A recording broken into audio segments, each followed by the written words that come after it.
কোন খাবার গ্রহণে তাড়াহুড়া করতে রাসূল সাল্লাল্লাহু আলাইহি ওয়াসাল্লাম নিষেধ করেছেন? এ, রাতের খাবার গ্রহণের সময় সালাতের ইকামত হলে। বি, সাহারিরত অবস্থায় ফজরের সালাতের ইকামত হলে। সি, রমজানের শুরুর ইফতার করার সময়।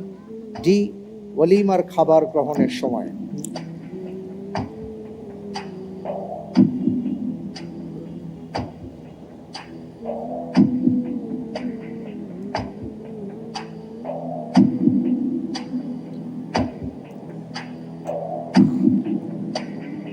আলহামদুলিল্লাহ, আমি এ প্রশ্নের উত্তর হিসেবে বেছে নিচ্ছি অপশন বি, সাহারিরত অবস্থায় ফজরের সালাতের ইকামত হলে।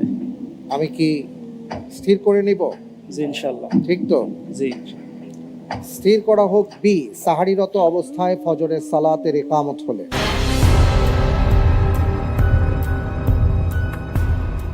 আপনি যে উত্তরটি দিয়েছেন, আপনার উত্তরটি সঠিক হয়নি। আলহামদুলিল্লাহ। উত্তর হচ্ছে এ, রাতের খাবার গ্রহণের সময় সালাতের ইকামত হলে। আল্লাহ রাসূল সাল্লাল্লাহু আলাইহি ওয়াসাল্লাম বলেছেন, ইযা উদিআল আশাউ ওয়া উকিমাতিস সালাহ ফাবদাউ বিল আশা। যখন একামত হয়ে যাবে আর রাতের খাবার প্রস্তুত থাকবে, আগে রাতের খাবার খেয়ে নেবে।